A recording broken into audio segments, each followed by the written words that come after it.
Welcome to another stream, another preview review live show. Today we are going to be looking at the Brentford matches today, and we'll also be looking at the Aston Villa game away from home at Villa Park, which is always a tough ask. Um, let's start at the Brentford game.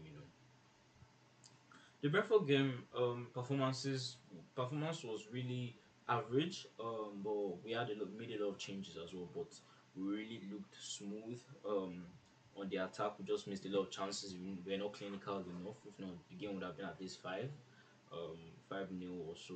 But we got the two goals to see with Merino again with a very good finish. Very very good play by Ben White, which is I just seeing Ben White on that right wing just bring back a lot of memories, and I just it's something I love to see. Something I love to see. Ben White, man of the match. Now Madueke, he did a lot of things, but he just needs to add that output to his game. If he can add that output to his game, he's going to be so good. He's going to be so good. But he just needs to add the output to his game. He needs to find more composure in the final third. He can't just be always be doing pre-assist. He needs to either get an assist or get a goal. He had a shot on target as well, but he needs to really improve on that front. But yeah, looking at the match, there are just a few things I would like to touch on from the Brentford game. I've seen the Merino and Gyökeres thing, which I also touch on in the Villa preview. But I see Merino. I love Merino as a player, but you can't always have a. You see, people that don't like Gyökeres is because they have a premonition towards Gyökeres. And if you're admitting that you don't like him or you will never like him, that means if whether he does anything good or bad, it doesn't matter because you still have that same feeling about him, and it doesn't just change. And that's life generally. You can't hate somebody and you expect to be fair if the person does something good. If I hate somebody and the person does something good, I'm like, shit, now I have to. You get what I mean? But yeah, but for me, Gyökeres is still the main strike. And to me, if Gyökeres not score, he does things that I'm like, this is what I want.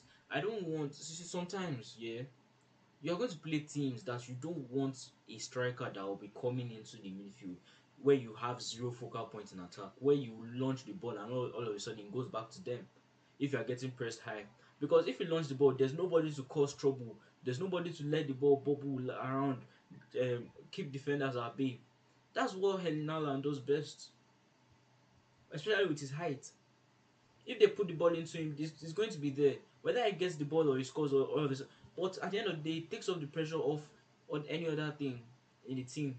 And you can afford to play like that with Merino in certain games. But there are games that you come up against a low block, a mid block. And for example, and I think it's very, very good. I mean, when we were playing before Burnley, we saw how Gyökeres was getting into form, how our attacking game was slowly improving, how our final third was getting as good as our defense. All of a sudden, it rampled or raveled. But you could see with Gyökeres, he was already getting into positions where it was good, and those type of things. The team was getting used, but all of a sudden, he got injured. Unfortunately, unfortunately, he's a different profile of striker. Those are the type of players that you need when you're facing a low. Those are the folks in the box. See, I'm not into Merino. I love Merino. I'm telling you that he's one of my legends on Arsenal. If we win this league, he's one of my legends. I love him. I don't hate anybody in this Arsenal squad. But quite fairly, I think if Gyökeres was in the position that he was in yesterday to score that goal, he would have scored it. The assist is a different thing. I don't expect Gyökeres to make that type of pass, but I've seen him make it again to throw out for Declan Rice's goal against Burnley. But if he's trying to make, I won't read into. He's not a midfielder.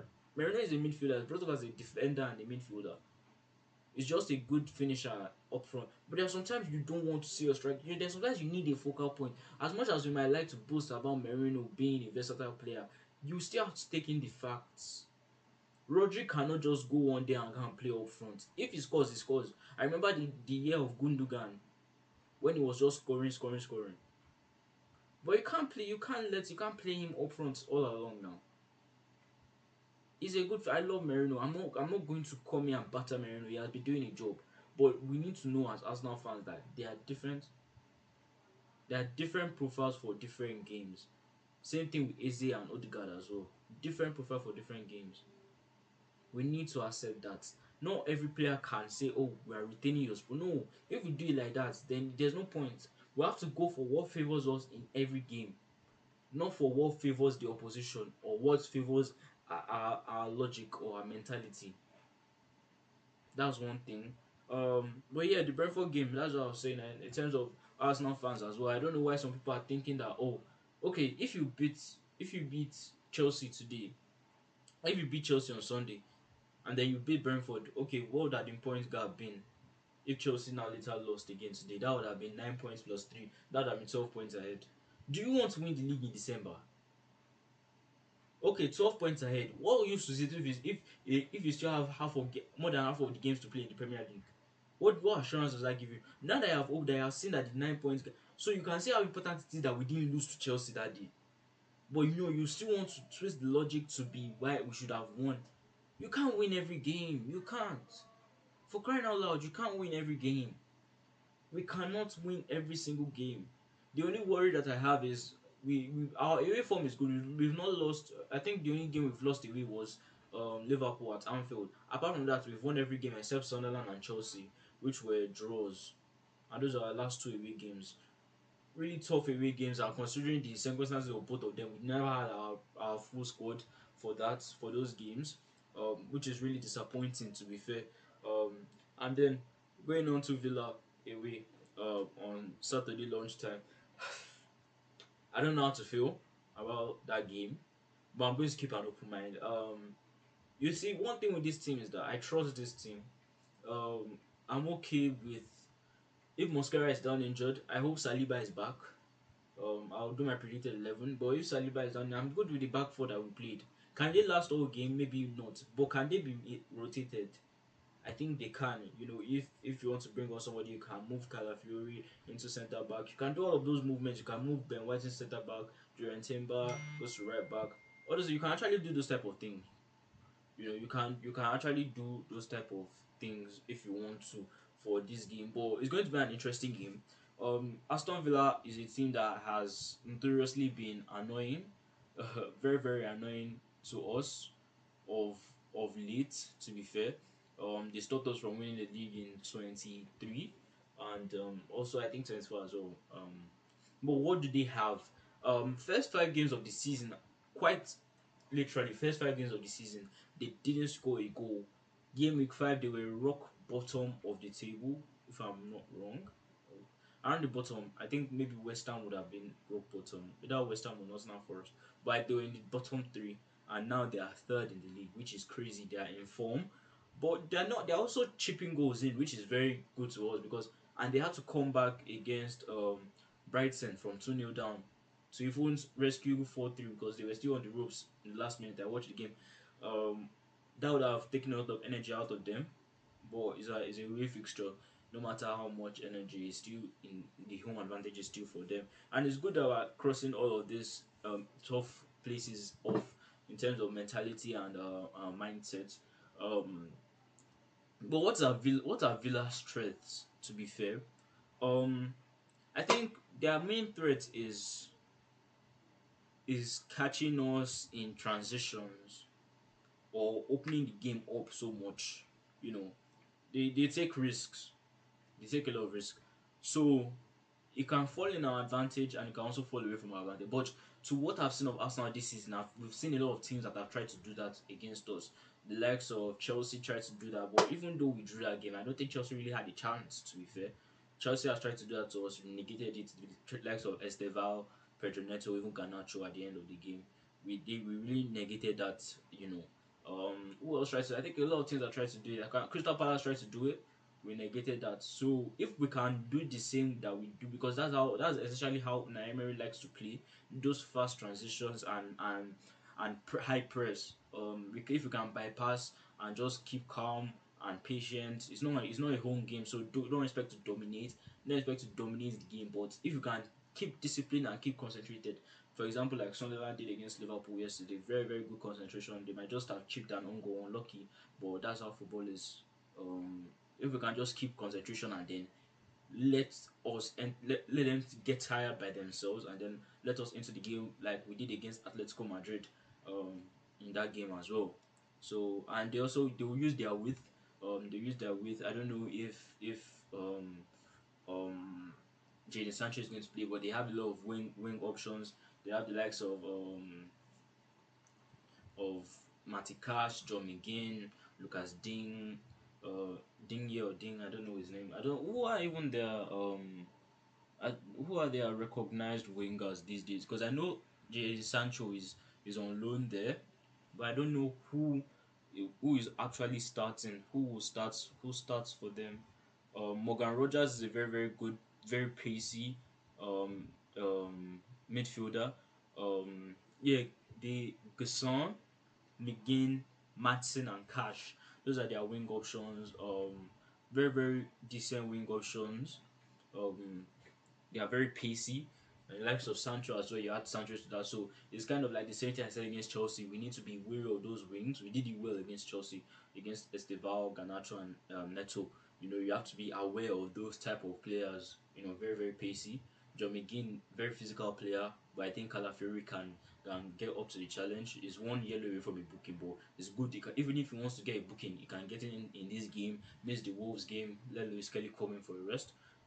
But yeah, on the wings, those are the people that you have here: Matson, Matty Cash, Evan Gossand, and John McGinn. So yeah, so that's really that's good. That's their their wide options if they want to use that route. But another thing I'd like to point out, just like the game against Chelsea as well, um, their midfield is very physical, and I was really considering this against Chelsea, starting Miles Lewis Kelly and getting an overload in midfield. But unfortunately, Caicedo got sent off, so we didn't even need the overload in midfield. But we're not clinical with our chances, which is one thing that I told us to do. One thing that is like we need to do. This is a very physical midfield and a very technical midfield in the likes of Amadou Onana, Morgan Rogers, and Boaka Kamara. Very good midfielders in their own right. And then you have people like Bogard and Telemans that can come on for them as well. So this game is another crucial midfield battle. Is either you want to go for the overload or you want to go for control. And I think it is less is not significantly less, but is less than Chelsea's midfield. So I think if we can just find a way to improve what we did at Chelsea, we can overrun their midfield. I think we have to play Odegaard in this game and Rice and Zubimendi. I would like to see Easy on the left, but I'll do that in my predicted 11. But I need that type of mid. I need Odegaard that can drop back and collect those balls in midfield and just relieve that midfield pressure to avoid them from touching the ball too much in midfield and getting control of the midfield. Essentially, we don't need to overrun them, but just avoid them having that domination of the midfield because that will lead to them creating chances. And with strikers like Daniel Marlin and Oli Watkins, very clinical. Oli Watkins got the brace at the weekend against, I said weekend, yesterday against Brighton. Very clinical players. Very kind. You don't need to be taught that. Oli Watkins has taught us a lesson over the years as well. You need to really watch out for that. I think those are the main things that I see myself. Very good players there, very good midfield. It's going to be about creating chances and being clinical as well. Because creating chances is all that you want to talk about how much chances you create, but it's not relevant unless those chances lead to output as well and clinical output at that. Yeah. Um, I think they press very aggressive. They press really high and aggressive, but they don't play a high line. They don't play a high line, but they press really high. We need to really take advantage of set pieces again. Not really much about scoring them, just being able to win the first balls. If I don't win the first balls, we have to win. We just be very aggressive, and just need to have a balance, and we need to let them take their risks, and then we need to be able to pounce on any loose pass, any loose ball, any ball in behind that they're trying to play. Essentially, what we did against Brentford as well. We need to do that. Yeah, and when you talk about the element of people coming back, Emery had a really tough time. He has a lot to prove. Especially with the amount of time that Ateta was given and the lack of time that Unai Emery was given. Who knows what could have happened? Who knows? That's how football is. Who knows? But we are where we are now. Emi Martinez spent 10 years at Arsenal, got his breakout season, and left Arsenal for whatever reason. Such a dickhead, by the way, but is what it is. But yeah, if we want to beat Aston Villa away, I'm hoping that we can, but I'm keeping an open mind about the whole thing, the whole game. I don't expect us to go there and blow them away. It's away from home. We have to show them a bit of respect because they're a very good team, and what they have done this season is crazy. and they are going on a good run in the Europa League. So even though they've lost to Go Ahead Eagles or some team like that, but yeah, very very good from. They have won a lot of games in the past. I think they have won at least 11 of the last 12 games, which is crazy, crazy, crazy, crazy stats. But yeah, another informed team meeting the Arsenal, another Arsenal meeting another informed team. A very depleted squad, but very quality squad at the same time. But yeah, let's see what we can do. My predicted 11 will drop tomorrow. So we can talk about which players I would like to see start and which players I would like to see get a rest. But I think after this game, we can really have a lot of things to come back onto and give a lot of players rest. Talk about the game against Club Brugge and then talk about the games against Wolves at the weekend again before we go into another maybe tough matches. We can call them tough, but it is what it is. But we just need to get past it. If we can get past this game and just do what we do, and then you see, I'm looking at every other team. If there's always interest in the Premier League, but if you ask me, who do I really fear? I don't really fear anybody with what Arsenal have done this season.